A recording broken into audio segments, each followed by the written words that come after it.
biblika dan teologi reform yang unggul dalam bidang penggembalaan dan menjadi rujukan bagi gereja-gereja dan lembaga-lembaga pelayanan Kristen di Indonesia pada tahun 2022. Misi STT Aletheia 1.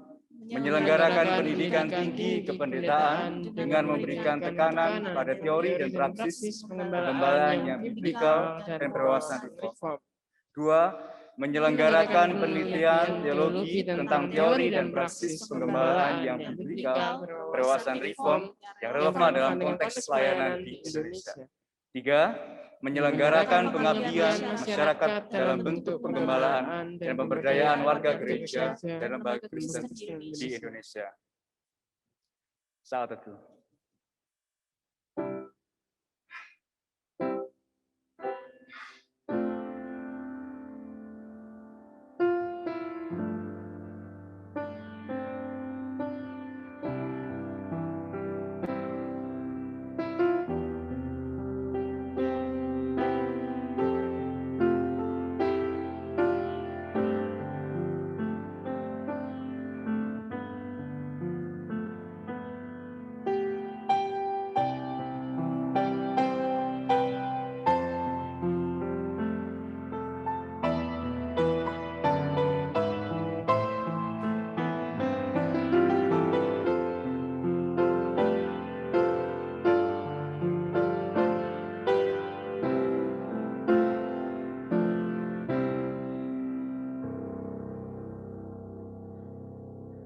Tuhan memanggil kita untuk beribadah kepadanya. Oleh sebab itu dengarlah panggilan ibadah kita pagi hari ini. Bagi saya dan juga saudara bahwa pertolongan kita datangnya dari Tuhan, pencipta langit dan bumi. Amin. Tuhan besertamu Dan besertamu juga. Dengan rasa kagum dan hormat kepada Allah yang layak menerima puji hormat kita, mari kita satukan suara kita dan juga kita tinggikan namanya. Kita angkat pujian, ku kagum hormat akan Engkau.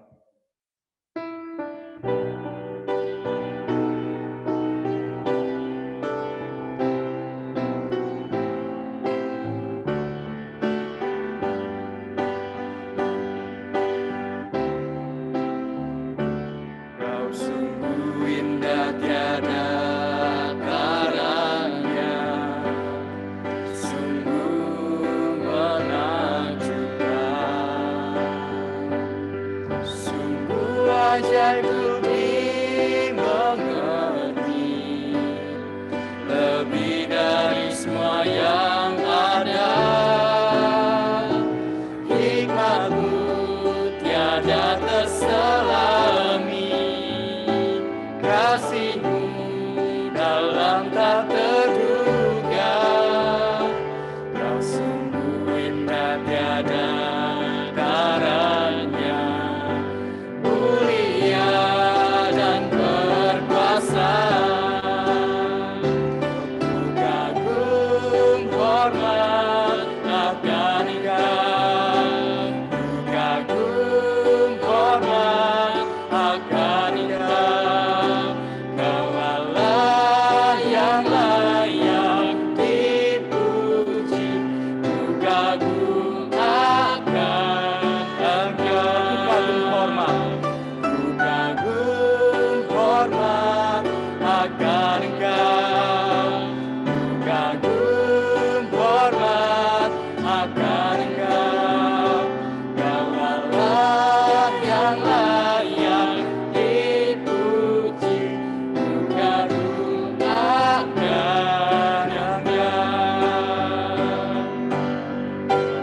Nyanyian pujian bagi-Mu, Tuhan, pujian bagi-Mu, Tuhan. Nama-Mu besar dan layak dipuji. Nyanyian pujian bagi-Mu, Tuhan, pujian bagi-Mu, Tuhan. Nama-Mu besar dan layak dipuji. Nama-Mu besar dan layak dipuji.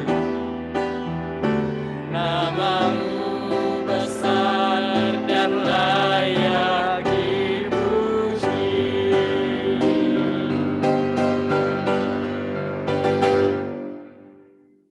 Sebab pada waktu mereka keturunan Yakub itu melihat apa yang perbuat tangan tengah-tengahnya, mereka akan menguduskan namaku. Mereka akan mendengar kepada Allah Israel. Jemaat, kami persilakan duduk kembali. Selama seminggu ini, saya dan juga saudara, baik sengaja pun tidak sengaja, mendukakan hati Tuhan. Dengan segala tindak tanduk kita di hadapan Tuhan, ketidaksetiaan kita, ketidaktaatan kita di hadapan Tuhan. Mari dengan hati mengaku segala pelanggaran kita angkat pujian seputih bulu domba.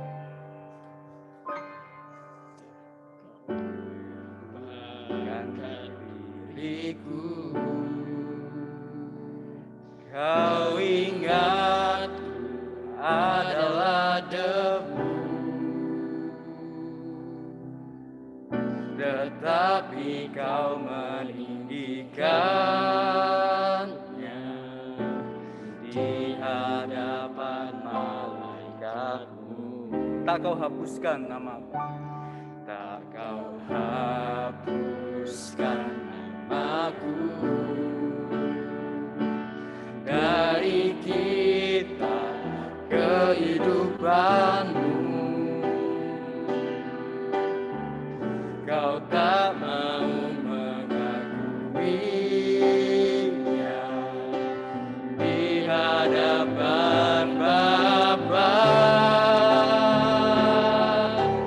Kau Allah yang tiada mengingat lagi segala kesalahanku yang telah Engkau ampuni. Walau dosaku merah bagian kesumbang, walau dosaku merah pakaian kesumbang, Engkau menjadikanku putih seperti bulu domba. Kau Allah yang tiada mengingat lagi, Kau Allah yang tiada mengingat lagi segala kesalahanku yang telah Engkau ampuni.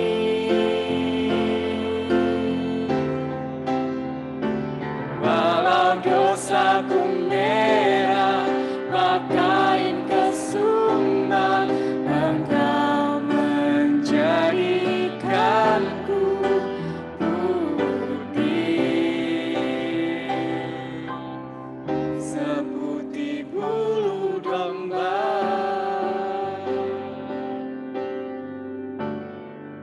Kita akan membacakan Mazmur nomor 51. Kita bacakan secara responsional, sebagian liturgis, dan saudara-saudara yang kasih dalam Tuhan di bagian jemaat. Kasihanlah aku ya Allah menurut kasih setiamu, hapuskanlah pelanggaranku menurut rahmatmu yang besar. Bersihkanlah aku seluruhnya dari kesalahanku, dan tahirkanlah aku dari dosaku. Sebab aku sendiri sadar akan pelanggaranku, aku senantiasa bergumul dengan dosaku. Terhadap engkau sajalah aku telah berdosa dan melakukan apa yang kau anggap jahat, supaya nyata engkau adil dalam putusanmu, bersih dalam penghukumanmu. Sesungguhnya dalam kesalahan aku diperanakan, dalam dosa aku dikandung ibuku. Sesungguhnya engkau berkenan akan kebenaran dalam batin, dan dengan diam-diam engkau memberitahukan hikmat kepadaku. Bersihkanlah aku daripada dosaku dengan hisop, maka aku menjadi tahir. Basuhlah aku, maka aku menjadi lebih putih dari salju. Biarlah aku mendengar kegirangan dan sukacita, biarlah tulang yang kau remukkan bersorak-sorak kembali. Kami dan jemaat bangkit berdiri. Dengarlah berita anugerah yang terambil di dalam 1 Yohanes pasal yang ketiga, ayat yang kelima hingga ayat ke-6a. Dan kamu tahu bahwa ia telah menyatakan dirinya supaya ia menghapuskan segala dosa, dan di dalam dia tidak ada dosa. Karena itu setiap orang yang tetap berada di dalam dia tidak berbuat dosa lagi. Setiap orang yang berbuat dosa tidak melihat dan tidak mengenal dia. Dengarlah juga untuk petunjuk hidup baru yang terambil di dalam surat Roma pasal yang ke-6 ayat ke-13. Surat Roma pasal 6 ayat ke-13. Dan janganlah kamu menyerahkan anggota-anggota tubuhmu kepada dosa untuk dipakai sebagai senjata Allah, tetapi serahkanlah dirimu kepada Allah sebagai orang yang dahulu mati, tetapi sekarang hidup. Dan serahkanlah anggota-anggota tubuhmu kepada Allah untuk menjadi senjata kebenaran. Mari dengan segenap orang percaya di sepanjang segala abad dan tempat, kita ikrarkan pengakuan iman kita melalui pengakuan iman rasuli. Pengakuan iman rasuli. Aku percaya kepada Allah, Bapa yang Maha Kuasa, Khalik langit dan bumi, dan kepada Yesus Kristus, anaknya yang tunggal Tuhan kita, yang dikandung dari Roh Kudus, lahir dari anak darah Maria, yang berita sengsara di bawah pemerintahan Pontius Pilatus, disalibkan, mati dan dikuburkan, turun dalam kerajaan maut. Pada hari yang ketiga, bangkit pula dari antara orang mati, naik ke surga, duduk sebelah kanan Allah, Bapa yang Maha Kuasa. Dan dari sana ia akan datang untuk menghakimi orang yang hidup dan yang mati. Aku percaya kepada Roh Kudus, gereja yang kudus dan am, persekutuan orang kudus, pengampunan dosa, kebangkitan tubuh, dan hidup yang kekal. Amin. Jemaat kami persilakan duduk kembali. Kita akan masuk di dalam pelayanan doa syafaat. Saya akan memimpinnya di dalam doa. Mari kita berdoa. Bapak, sekali lagi kami menyerahkan khususnya untuk ibadah kami pada pagi hari ini, dan kami masuk di dalam pelayanan kami di doa syafaat. Pada saat ini Tuhan, kami menyerahkan untuk bangsa negara kami Tuhan, khususnya untuk Indonesia ini. Kami tahu Engkau mengasihi bangsa kami, dan kami juga menyerahkan Tuhan khususnya untuk pergerakan daripada industri ekonomi kreatif. Biarlah setiap apapun yang dikerjakan ini juga dapat menjadi suatu hal kebutuhan bagi mereka, dan kami percaya bahwa Engkau adalah Allah yang mencukupkan segala sesuatu untuk kebutuhan mereka. Dan terkhusus Tuhan, kami juga menyerahkan khususnya untuk pemulihan yang di daerah bagian Indonesia Timur. Kami rindu Tuhan, biarlah jamahan Tuhan, dan Tuhan juga akan gerakkan orang-orang di mana mereka juga dengan hati yang terus mau tunduk kepada Tuhan, memberikan segala berkat yang daripada Tuhan. Tuhan, kami juga pada saat ini datang di hadapan Tuhan dengan segala pergumulan kami di hadapan-Mu. Engkau tahu Allah yang tak pernah meninggalkan kami, dan kami percaya Engkau adalah Allah yang Immanuel dalam kehidupan kami. Terima kasih Tuhan, kami satukan doa kami ini di dalam Putra-Mu Yesus Kristus, Juru Syafaat kami berdoa. Amin. Kita aminkan doa Bapak, doa syafaat ini dengan doa Bapa kami.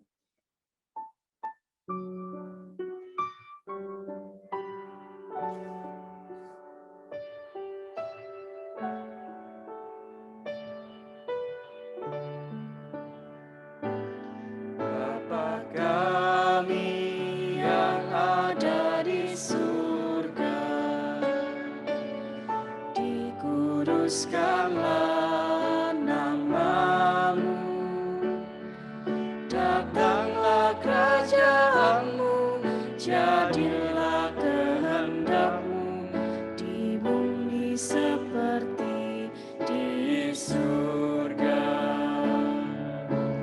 Beri kami hari ini makanan yang secukupnya, ampuni salah kami seperti kami ampuni yang bersalah pada kami. Jangan bawa kami dalam pencobaan, melainkan lepaskan kami dari yang jahat. Sebab Kaulah yang punya kerajaan dan kuasa dan kemuliaan sampai selama-lamanya. Amin.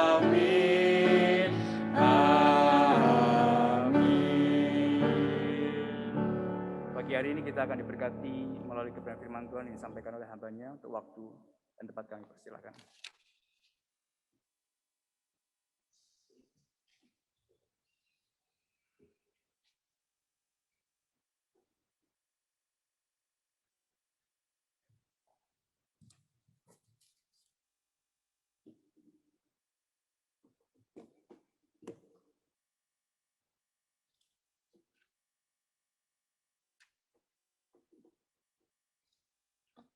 Selamat pagi Bapak Ibu Saudara yang terkasih, baik yang di auditorium maupun yang di ruang Zoom.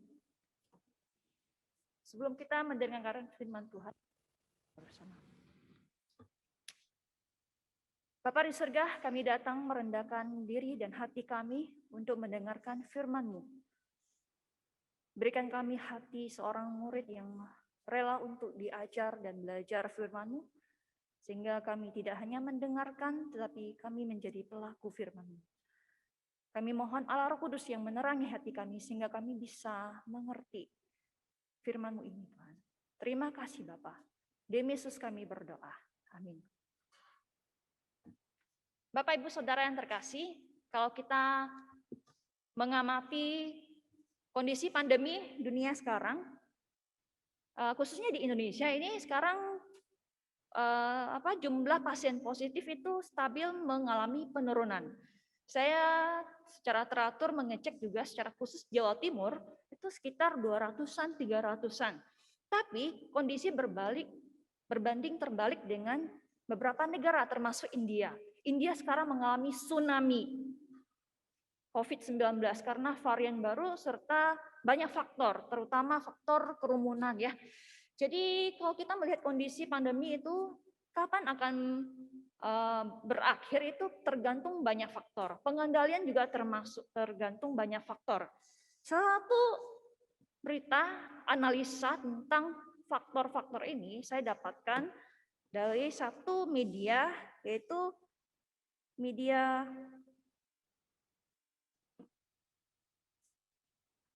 slide-nya bisa dimasukin?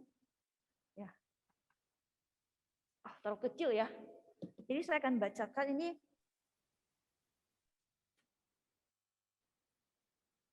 Sebentar ya, maafkan ada sedikit salah teknis.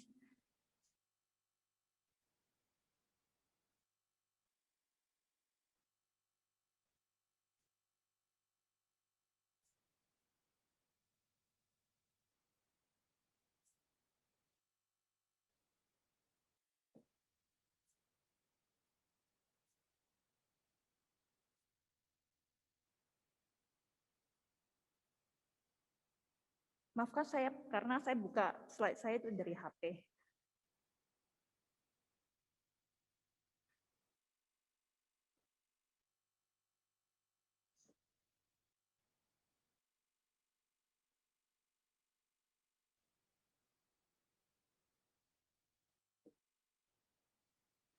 Berita media dari Australia mengatakan salah satu faktor yang menyebabkan penurunan kasus positif di berbagai negara itu salah satunya berdasarkan dari tingkat kepatuhan masyarakat.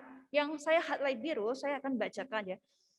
Khususnya di peradaban Konfusiasme, termasuk di China waktu itu, ini tahun 2000, setahun yang lalu bulan April, mereka mengatakan mereka memiliki filosofi yang menyebabkan mereka bisa memiliki kepatuhan yang tinggi terhadap aturan dari pemerintahnya.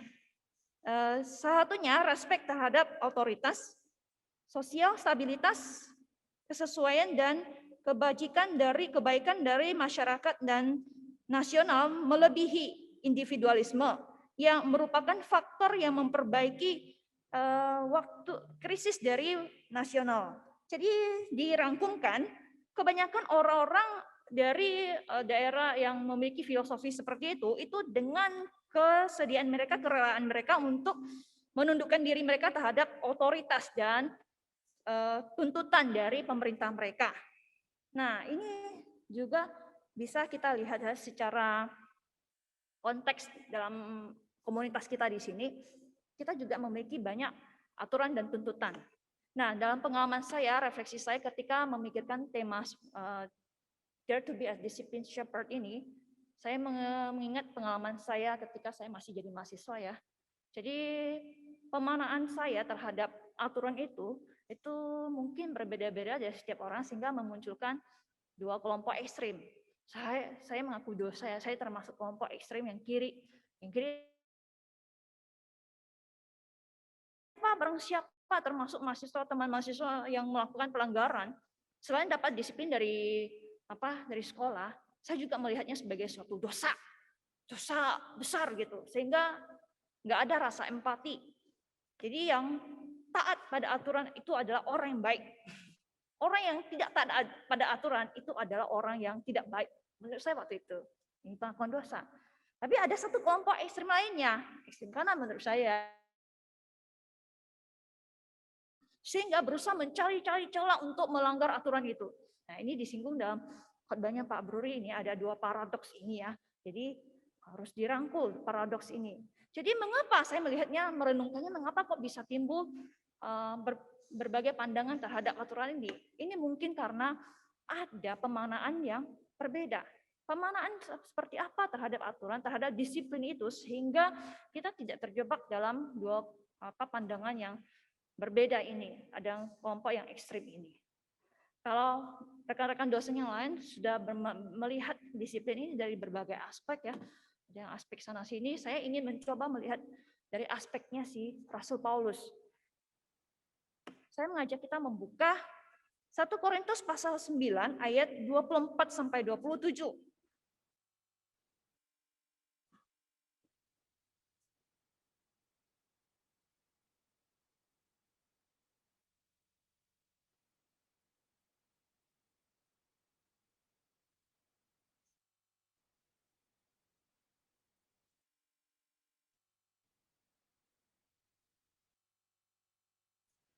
Satu Korintus pasal 9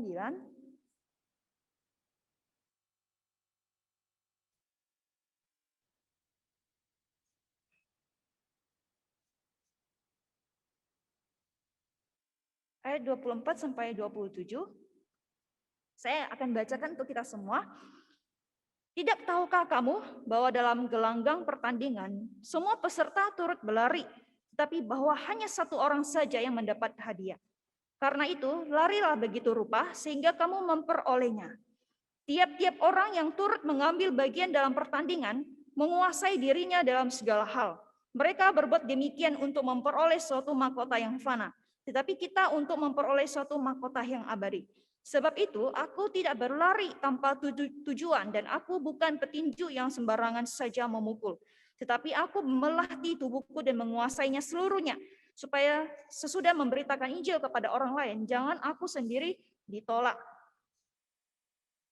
Nah, Bapak Ibu Saudara, ini ayat yang sangat familiar bagi kita ya. Bahkan mungkin ada pengkhotbah yang sering mengutipnya. Bahkan dulu saya ingat ya, dulu waktu ada tema semester Dare to be Obedient itu juga ada mahasiswa yang memakai ayat teks ini sebagai teks khotbah.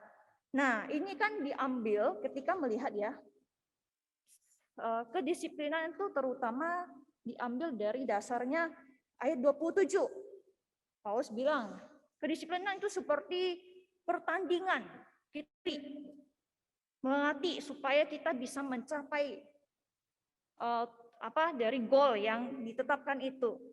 Nah, itu kalau lihat bahasa aslinya ya, ini kalau melihat arti leksikalnya itu dari kata melatih itu hupopiaso, itu artinya self-imposed discipline. Kalau dalam LAI terjemahannya menerjemahkannya sebagai kontrol diri atau melatih diri. Kontrol diri seperti apa? Mengapa Paulus harus menggunakan teks metafora ini?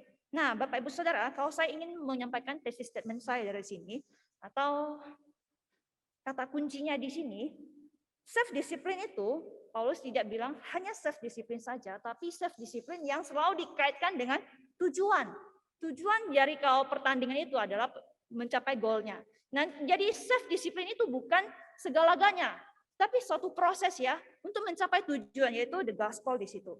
Nah, self discipline saya ingin menyampaikan bahwa maknanya itu sama dengan self-sacrifice.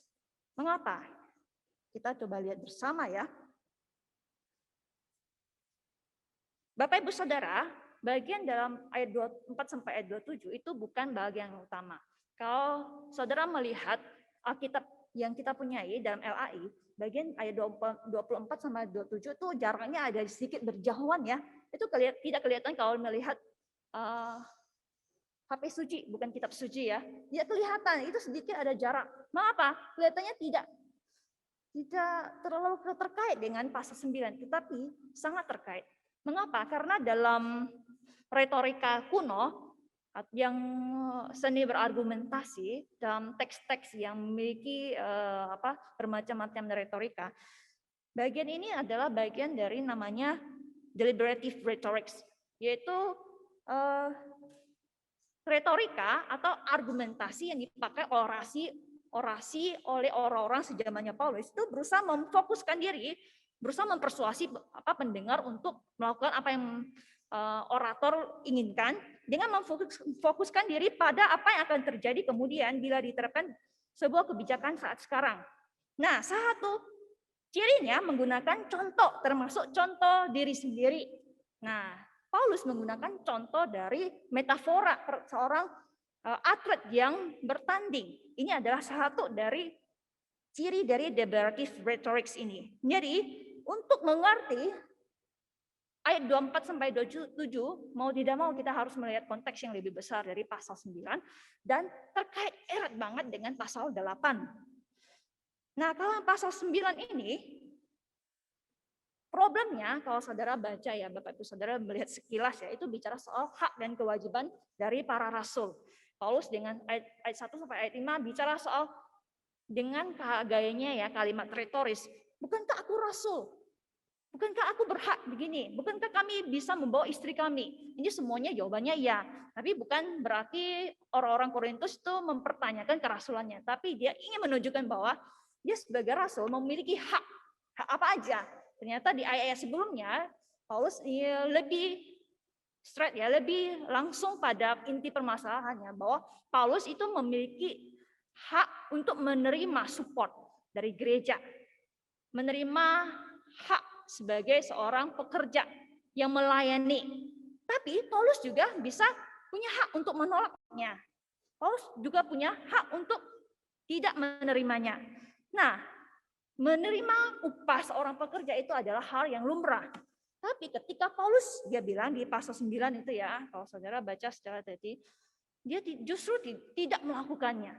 Nah, dia justru menahan diri. Justru mengontrol diri untuk tidak melakukannya. Nah, bahasa lain mengontrol diri, menahan diri adalah sebenarnya bahasa self-sacrifice.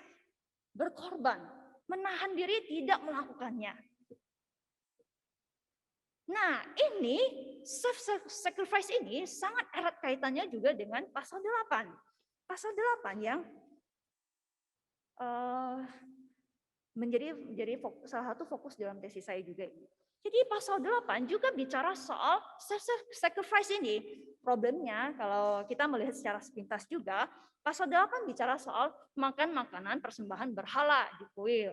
Kita orang Kristen tuh boleh makan. Tapi ada sekelompok orang yang merasa pengetahuan lebih boleh makan karena kita punya satu Allah dan yang disembah itu hanya ilah-ilah yang bukan apa-apa. Memakannya sehingga mereka yang lemah imannya menjadi tersandung dan hati nurani mereka menurut bahasa Paulus itu ternodai. Jadi ini seperti analoginya seperti orang-orang Kristen yang minum alkohol. Boleh nggak minum alkohol? Kalau demi kesehatan tentu kenapa tidak? Tapi ada orang yang kecanduan alkohol yang baru bertobat melihat orang Kristen yang lebih punya pengetahuan lebih dewasa meminumnya, mereka hati nurani mereka akan tercederai. Itulah problem yang mirip-mirip dengan pasal 8. Jadi yang Paulus nasihatkan ketika melihat problem di pasal 8, Paulus menasihatkan yang kuat atau yang punya pengetahuan lebih secara rohani untuk menahan diri. Atau kalau bahasa yang saya gunakan, mengorbankan kebebasan mereka. ini juga mirip ya, bicara topik kebebasan, baik di pasal 9, kebebasan Paulus untuk menerima hak sebagai seorang pelayan. Dan kebebasan pasal 8 untuk makan makanan apapun. Tapi Paulus untuk menasihkan mereka untuk menahan diri, mengorbankan kebebasan mereka demi mereka yang lebih lemah, demi Kristus. Nah, saya ngomong, terus apa kaitannya dengan self-disiplin, disiplin diri ini? Nah, supaya kita tidak kemana-mana, saya ingin berargumentasi, saya juga yakini bahwa Paulus banyak bicara soal kedisiplinan dalam aspek pasal 9, pasal 8 ini. Bahwa self-disiplin, disiplin diri, merupakan proses melatih diri, menahan diri, mengorbankan diri, kebebasan yang kita punyai demi tujuan Injil Kristus. Jadi kalau disimpulkan, pasal 8, Paulus ingin orang Kristen yang lebih kuat, punya pengetahuan lebih dewasa, yang lebih segalanya ya, menahan diri, mendisiplinkan diri, berkorban, tidak makan makanan tertentu demi Injil. Pasal 9 juga, meskipun Paulus menganggap dirinya seorang rasul, punya hak, orang punya kebebasan, tapi dia rela menjadi hamba bagi orang Yahudi, orang Yunani supaya bisa memenangkan jiwa mereka. Paulus memberikan contoh dirinya, example, untuk menahan diri Injil. Apa relevansinya bagi kita? Saudara, ini bicara soal kedisiplinan ya, kembali lagi ya ke dua kelompok tadi ya. Ke self disiplin ini bukan suatu hal yang paling ingin kita capai. Bukan menjadi tujuan akhir kita, tapi melakukan sebuah cara untuk mencapai tujuan. Antara kebebasan dan aturan di sekeliling kita.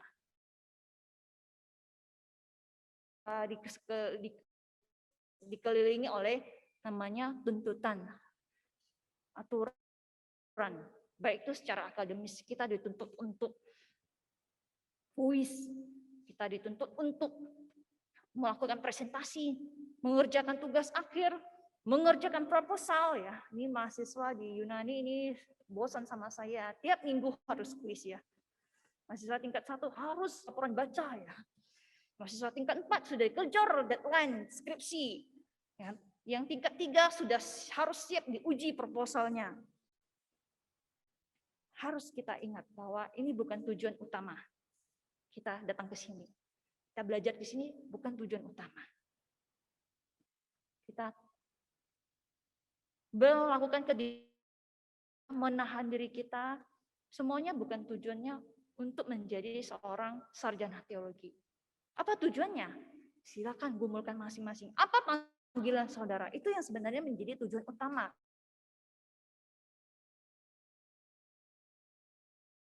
Saudara harus taat pada setiap tuntutan non-akademis. Tuntutan non-akademis lebih banyak lagi ya. Harus memakai masker, harus bangun jam 4.45. Kalau tidak, 1 jam bersama Pak Teguh atau Bu Teguh. Karena di sini yang kemarin siang saya ketemu beberapa teman ya, yang 1 jam bersama Pak Teguh. Terus harus melakukan ibadah, meskipun setiap hari mendengarkan firman Tuhan sudah cukup, tapi harus ikut ibadah lagi, baik pagi maupun ibadah, kalau malam doa bersama, lain-lainnya banyak ya, tuntutan non-akademis ya.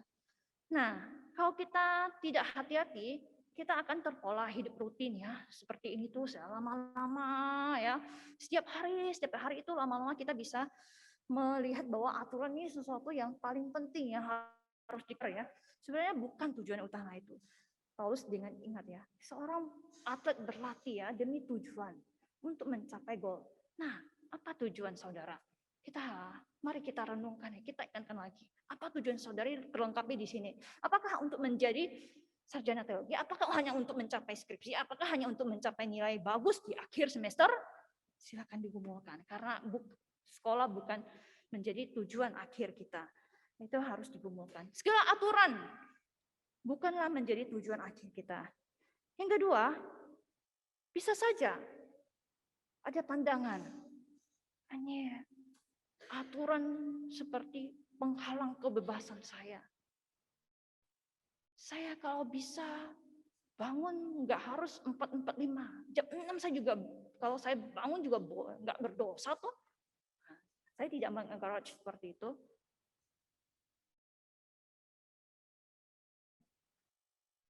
Tapi disiplin terhadap tuntutan ini menjadi poin kedua saya. Tuntutan aturan bukanlah penghalang kebebasan, tapi merupakan self-sacrifice demi Injil Kristus. Karena tuntutan dan aturan itu bukan hanya berhenti sampai saudara selesai kuliah di sini, tapi akan berlanjut di gereja.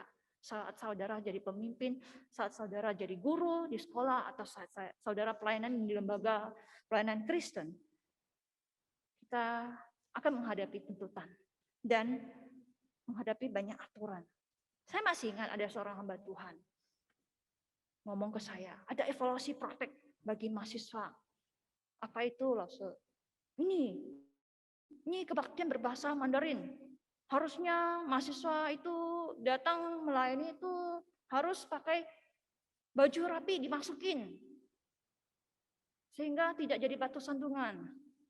Dalam hati saya,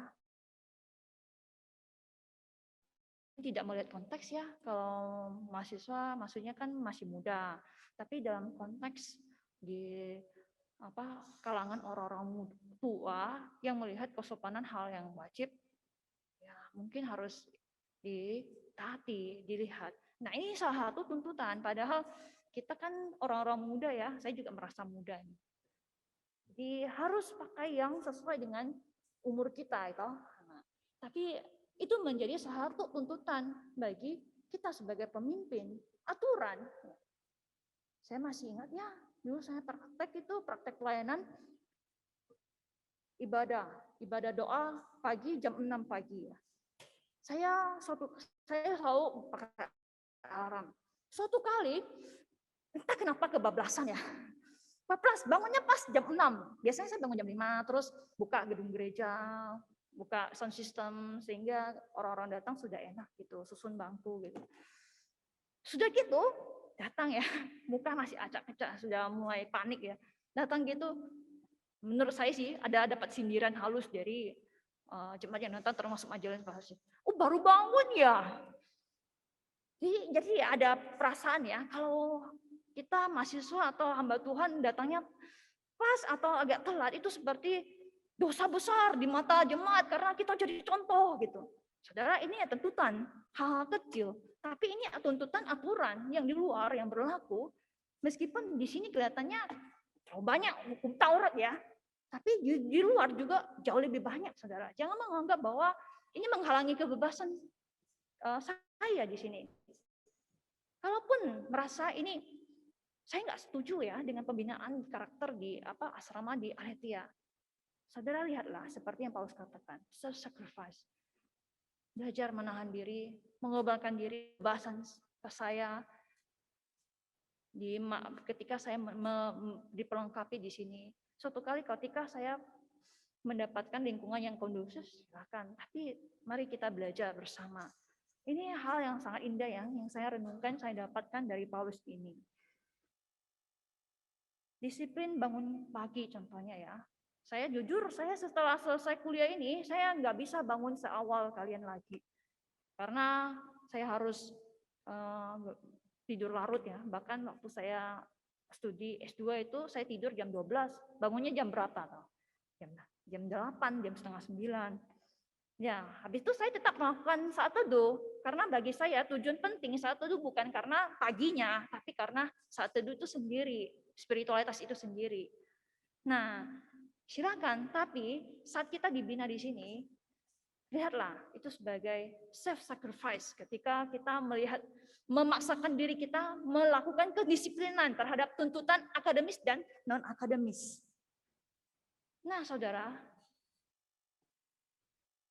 ketika melihat gambar ini, apa reaksi Bapak Ibu Saudara? Imut, lucu, ya. Gemes ya, dingin peluk ya. Ini pas kemarin Ivana ini usianya 7 bulan. Sudah bisa pintar duduk sendiri. Sebentar lagi belajar merangkak. Kelihatannya bahagia ya punya seorang anak ya.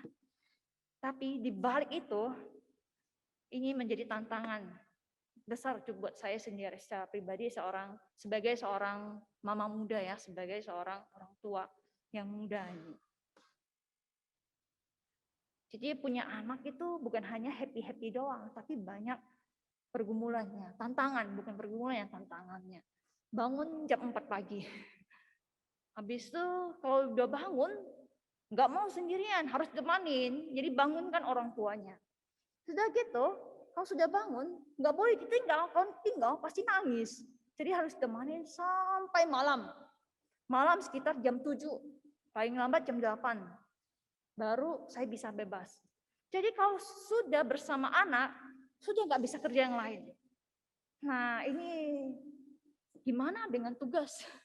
Tugas pekerjaan. Saya lakukan setiap malam.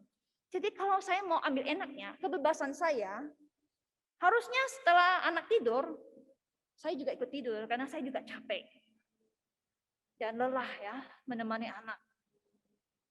Harusnya saya bersenang-senang. Sudah waktunya untuk nonton, sudah waktunya untuk menenang, berileks santai tidur. Tapi tidak bisa saya lakukan karena justru anak tidur adalah waktu yang paling tepat untuk persiapan untuk mengajar, persiapan untuk meneliti, baca-baca. Itu saya lakukan meskipun mata sudah tinggal 1 watt, bukan 5 watt lagi.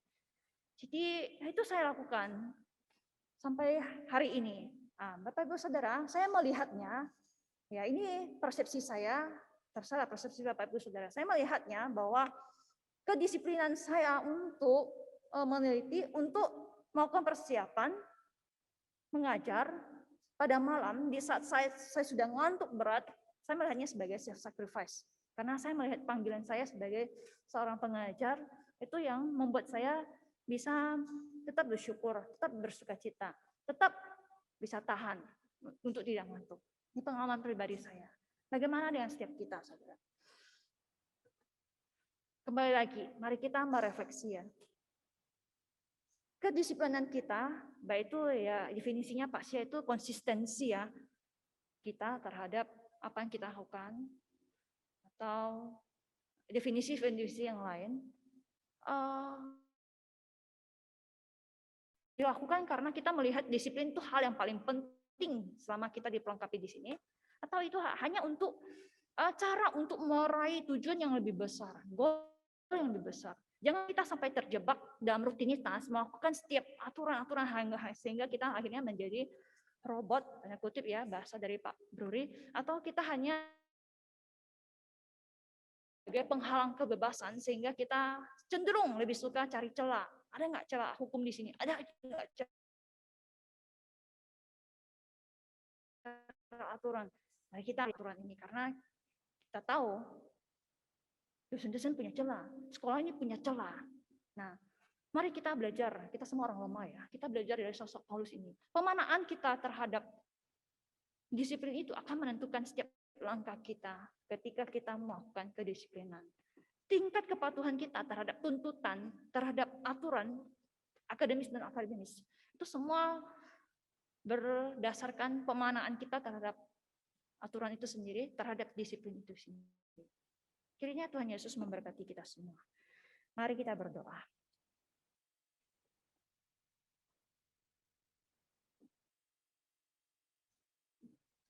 Bapa di surga,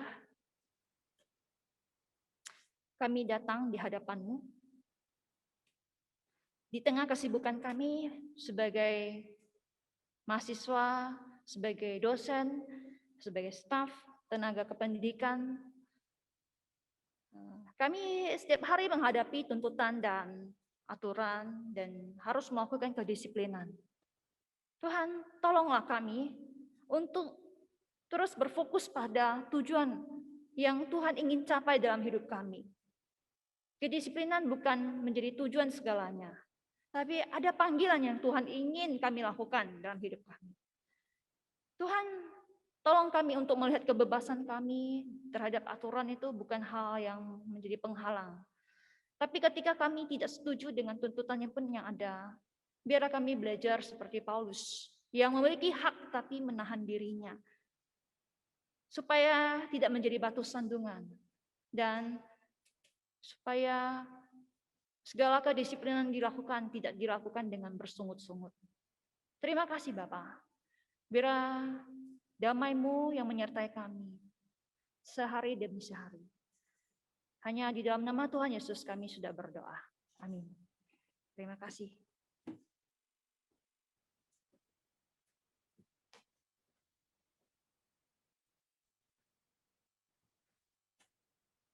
Kita sudah diberkati mulai kebenaran firman Tuhan pada pagi hari ini. Jemaat bisa memperhatikan laporan persembahan kita di layar LCD.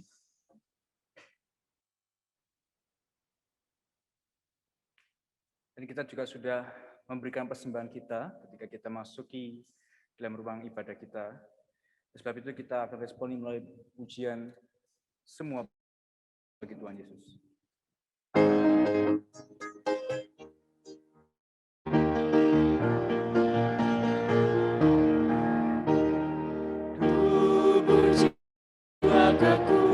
Kekuatan pada Yesus kuserahkan, hidup yang telah ditebus kuserahkan pada Yesus. Semua bagi Tuhan Yesus, bagi Yesus Tuhanku. Semua bagi Tuhan Yesus, Yesus Tuhanku.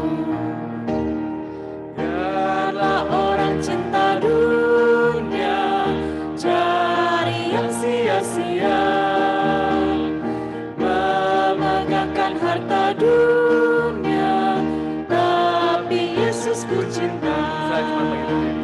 Semua bagi Tuhan Yesus, bagi Yesus Tuhanku.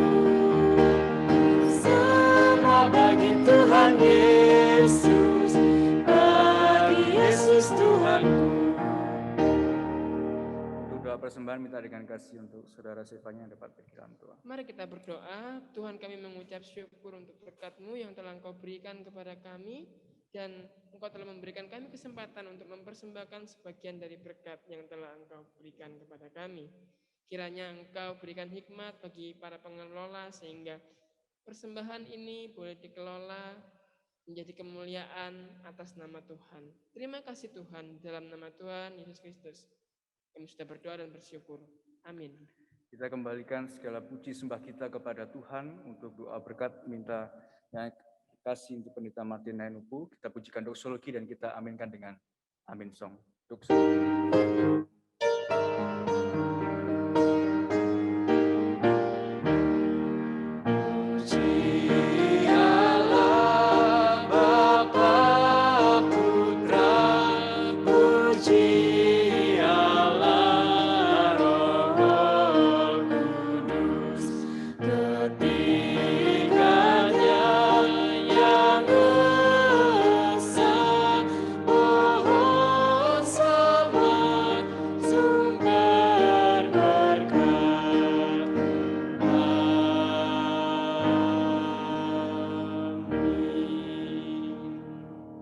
Sekalian, marilah kita lanjutkan aktivitas hari ini dengan selalu sadar sebagai murid Kristus yang hidup dalam ketaatan dan kesetiaan.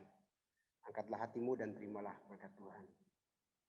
Allah Bapa, Putra dan Roh Kudus, memelihara hati dan pikiranmu dalam Kristus Yesus, supaya kau hidup dalam ketaatan kepadanya sekarang dan selamanya. Amin.